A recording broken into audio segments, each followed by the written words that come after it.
Nicky Sinden is addicted to fishing. Whether it's straylining for big snapper, jigging for kingfish, spearfishing or diving, she loves it all and is on a constant quest to learn more.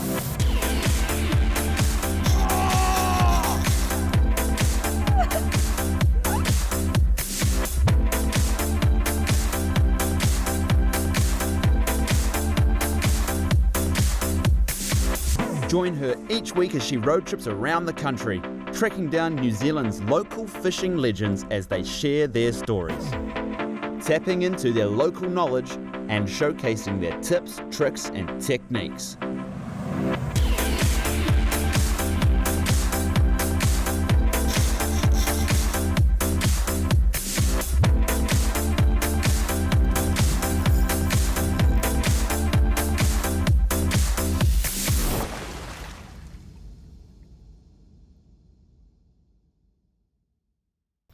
Hi, I'm Nicky and welcome to ADOS Addicted to Fishing. This week we're heading over to Leigh where we've tracked down a local fishing legend that has fished that area for more than 15 years. Our legend this week is Lenny Rameka, whose knowledge of the fishery around Leigh is second to none. I was born in New Zealand, but I never spent a lot of time in New Zealand. I spent a lot of time overseas. My dad was in the Air Force. When we were growing up, Dad used to fly to all these weird places and he used to bring back all the seafood. My dad was a seafood nut, so that's probably part of the reason why I'm addicted to fishing. My perfect day fishing. Fishing out of Leigh, northeast swell, about metre and a half, even 2 metres. Outgoing tide, straylining, the best way to fish. Tactile fishing, whole pilchards, any of the reefs at Leigh, straylining off the reef. I love that feeling of that reel, it's just trickling out under your hand. I love fishing with level wine, so you see the level wine moving backwards and forwards as the line's going out, and then the level wine's a blur as those fish grab it, put it in gear, and then you feel the power of the snapper, big snapper. And then you hit the bugger and you try to lift the rod to hit it and you can't lift the rod because there's so much weight on the end of the rod and you go, yes, he's on it, but you keep trying to hit him, trying to set that hook, make sure that hook's buried deep in the fish.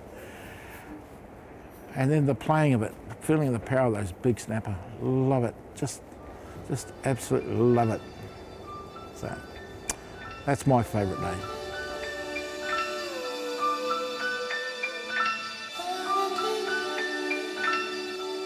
Leigh is a small coastal community north of Auckland and just south of Cape Rodney.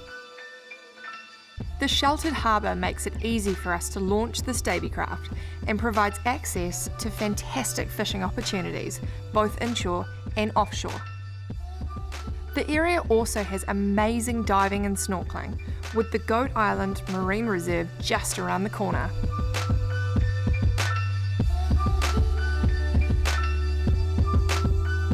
Today, we're heading out to Leigh Reef, which is only 5 minutes from the boat ramp and is home to a huge variety of fish species. We're going to see how many of these we can catch and hopefully take home a feed of fresh fish for our families.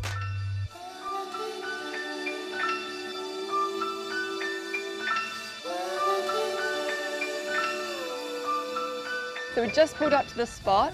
Lenny, you reckon that this is the magic mark for today? This is one of the best areas around here. There's a lot of reef out here at the end of Leigh Reef. I know a lot of people don't know it comes out this far, but there's nice patches of reef. And if you have a look at your charts, you'll see there's a rock out here. Well, we're not near the rock. I wouldn't take you to the rock. Not while we've got cameras there. But if you lined up everything behind us, you'd be able to get to the spot. But it's a big area. It's an area probably about the size of the car park. And all you've got to do is drive around and find the fish in that area and then drop. It doesn't matter what bait you use out here. Fish seem to eat anything out here. So you've just got to be on top of the fish, that's all.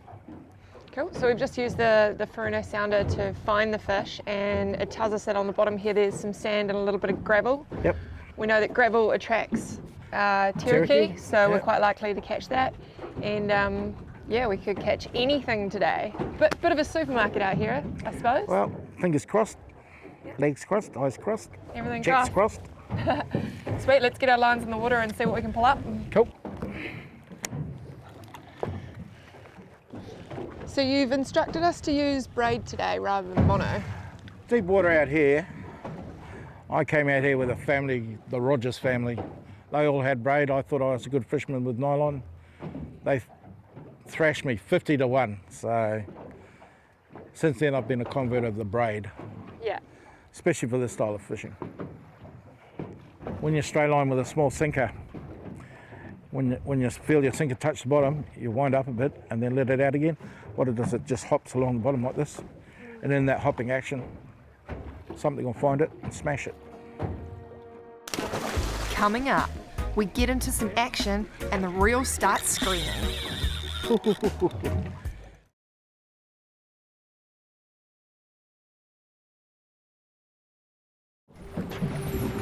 This week on ADOS Addicted to Fishing, we're out from Leigh with local legend Lenny Rameka. With me, fishing's all about weather conditions, tides. When I fish out of Leigh, I like a tide that's 3.1, 3.2, 3.3, because that turns the fish on. There's two things that turn the fish on at Leigh, is swell or current. If you haven't got current there, you're going to get lots of fish there. You're still going to get your snapper, but you're not going to get those bruisers. 500 metres is all you have to travel from the wharf, and you get into John Dory. Another 100 metres, you're into Trevally. Another 100 metres, you're into snapper. You go out half a mile to a mile, and you're into Cherokee. Fabulous place. All within 3 miles of Leigh. It's probably the best fishing you can have in the whole of New Zealand. So, that's why I love Leigh.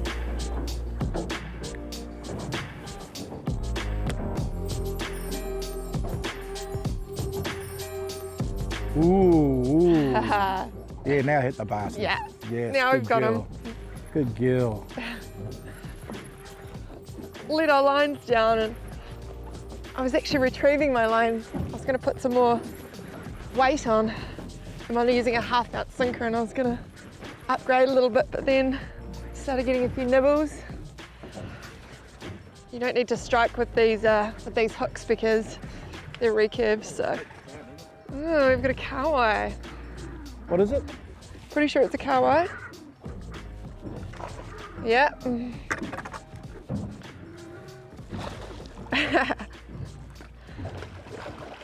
One of the many fish you can catch here in Leigh.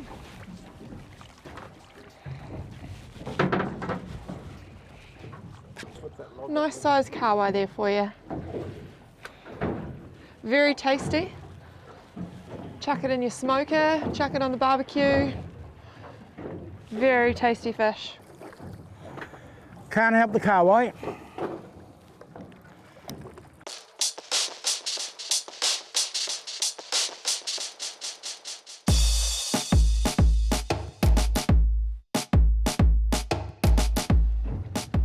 Take it.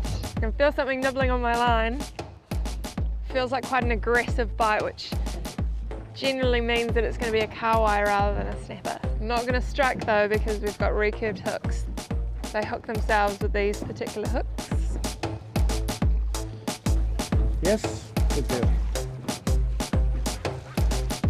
Yep, and we're on. You can see my lines out the back here. Very different to a snapper. It's going to jump again. There he is. Could be worse. Could be barracuda. Exactly.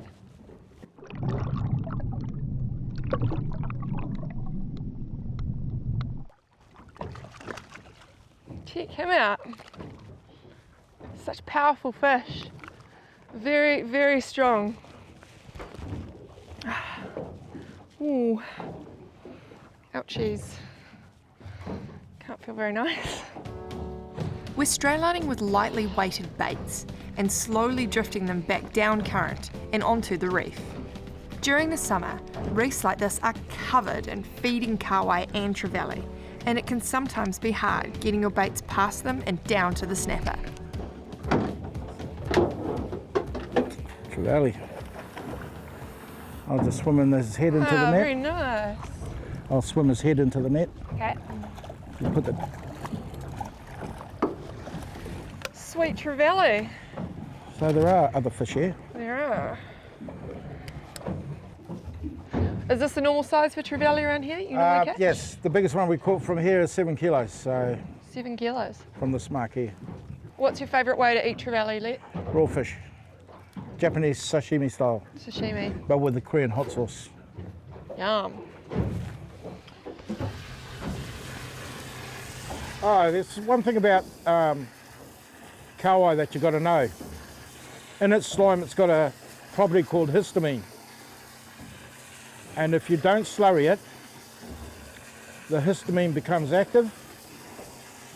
And then when you cook with it, you can get problems with the histamine, like a bee sting.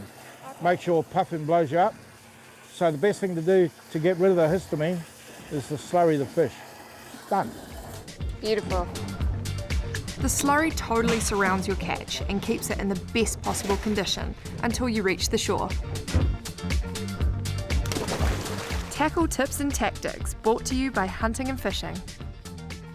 Okay, so the way that you icky a kawhai, you hold it nice and tight and you go straight in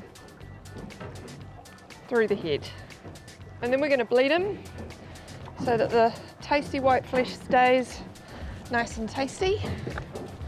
And all we're going to do is we're just going to cut this here, but I'm going to do it over the side of the boat because kawhai blood goes everywhere.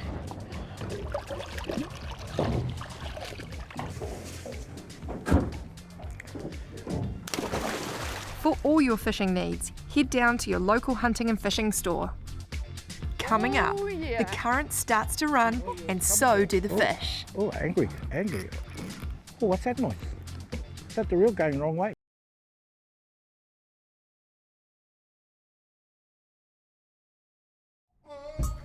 This week on ADOS Addicted to Fishing, we're out with local legend Lenny Rameka in his home waters out from Leigh. My fondest memory of fishing is when I was in my early 20s and I fished with a friend of mine 2 weeks before his wedding. Together we caught 11 snapper that night. And I said to him the night he was heading down to his honeymoon, I was going to go fishing at that same spot.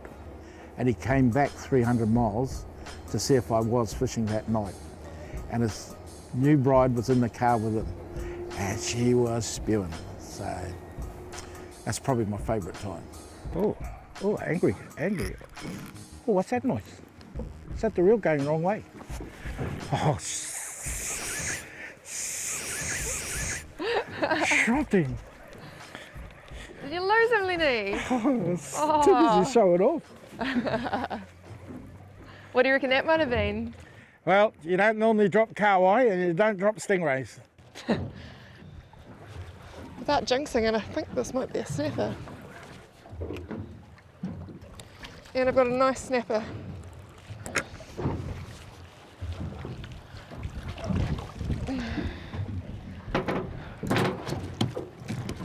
There we go. Snapper for the bin.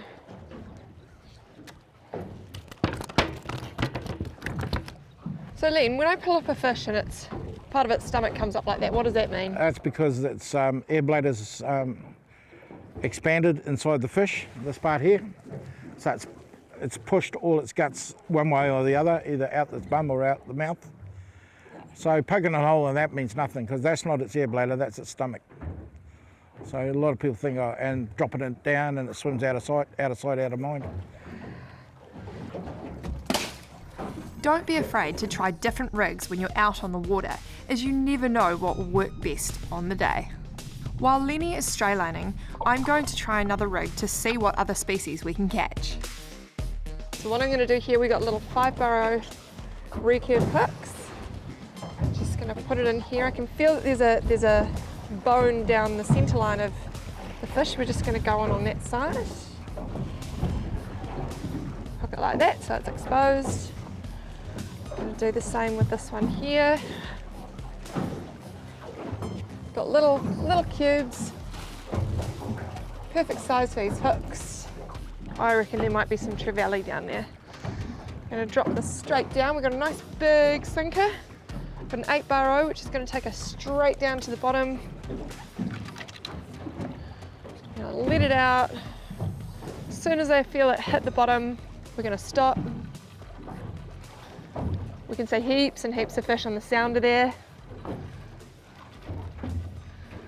I reckon that they might be trevally. So my line has just hit the bottom there, so I'm gonna flick this over. And we're already getting nibbles. Would you look at that? I reckon if I leave it down a little bit longer, we might even get 2. Let's test my theory, shall we? Yep. Jackpot, straight away. Doesn't feel like a Kawhai, which is a good thing because we've put enough of those today. Even if it was a Kawhai, to be honest, I'd still be stoked because it's nothing like catching a fish. Doesn't really matter what it is on the end of your line.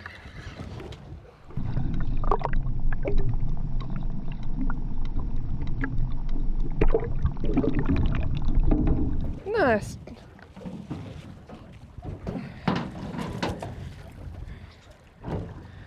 Here we go.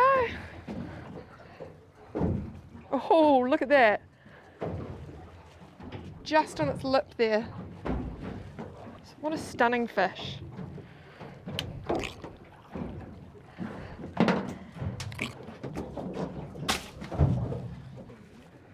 You're quite a strong believer in following the tides, aren't you, Lenny? The reason why fish feed on the tide is, 1, they don't have to swim, they just drift with the tide. And 2, everything becomes available when the tide moves. Brings fresh air to all the animals that live in the sea, right? If you've got stagnant water, you don't get much life. But as soon as the tide moves, it's not stagnant anymore.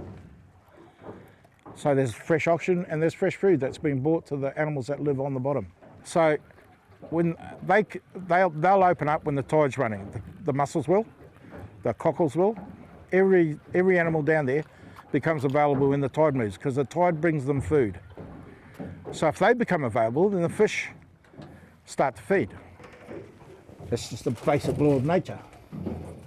And if you don't have tide, then they'll just lie dormant till they do get tide.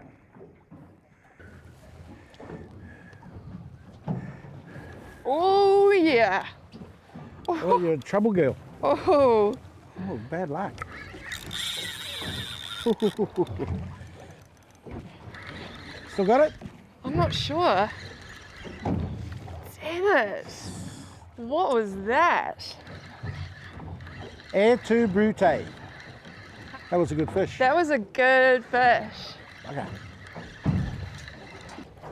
After seeing the interest I've been getting on the dropper rig, Lenny has switched over and it looks like he's got himself a nice panny snapper, perfect to take home and eat.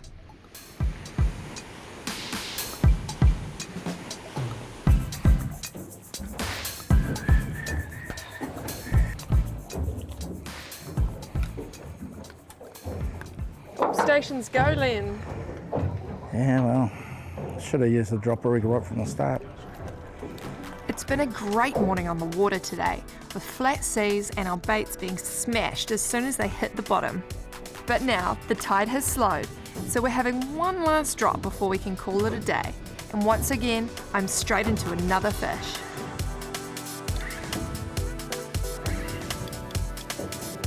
Better fish. Either 2 really small ones or 1 okay fish. Yeah,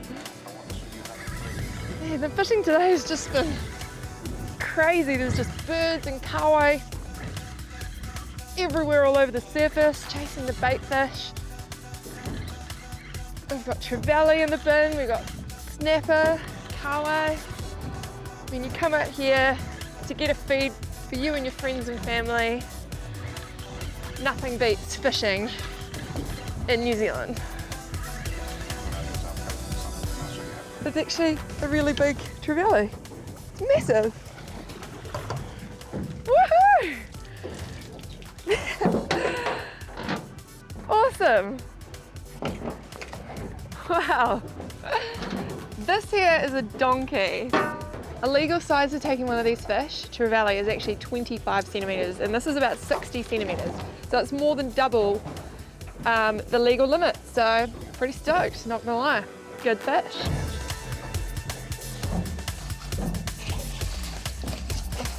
Well, I can honestly say, Len, that days where I arrive home with blood all over me, as if, you know, I've been involved in a murder, is actually a good day for me, because what it means is that I've been out in the water and I've actually been catching some fish, not just fishing, I've been catching. So it's pretty cool that you can just launch from Leigh behind us. We're probably, what, like 1 nautical mile out? 1 mile out. 1 mile out. We've been doing all different types of tactics, and we have caught so many different types of fish. It's been so much fun. A lot of people, they sort of head out and they just go for snapper, but what you don't realise is that there's a huge amount of other fish there. We really are quite lucky to have that on our doorstep here in Auckland. Thank you for coming out with us, Len. You're welcome. It's been really nice to have you aboard the boat today. Oh, I love coming out with you. Did you? Yeah. Thanks, Len. Legend. Thanks for tuning in, and we look forward to seeing you next week on ADOS Addicted to Fishing. Gear, Care and Catch, brought to you by Trade Zone. Something that I get asked almost every week is, how do I like to cook my catch? My absolute favourite #1 way to do it is to make ceviche. Some of you might know that as raw fish. It's really simple, really easy. It's only natural ingredients, and it's also gluten and dairy free. We've got some lemon and lime juice that we've squeezed. We've got some trevally and snapper that we caught out at Leigh with Lenny. We've got our chilli, some red onion, some red capsicum, and some coconut cream. So step 1, we're going to marinate the fish in the lemon and lime. What this does is this actually cures the fish and it cooks it with the acid in the lemon and the lime. Cool, so now we're going to pop this in the fridge and we're going to let it marinate for about an hour. Now we knew that we were doing this, so we have actually prepared some a bit earlier. It'll turn white as if it's been cooked, but it'll be really, really tender. So I've already drained the lemon juice off this one. And what we're going to do is we're going to add some coconut cream first. And just spoon it in there. And then all we do is we just add all the chopped ingredients and a bit of salt and pepper to taste. Give it a good mix, and voila, you have ceviche. Now I like to serve these in tacos with a bit of lettuce, tomato, some sour cream, if that's your thing. Yeah, tasty, tasty, healthy meal. Gear, Care and Catch, brought to you by Trade Zone. ADOS Addicted to Fishing adventures in confidence in our Staby craft, powered by Mercury Marine, and we tow it around in our Photon Tunland. Hunting and fishing supply us with our SHIMANO tackle. We find the best fishing spots with our Furuno. We celebrate our catch with a wild buck. We keep up to date with Fishing News magazine, and it all sticks together thanks to ADOS.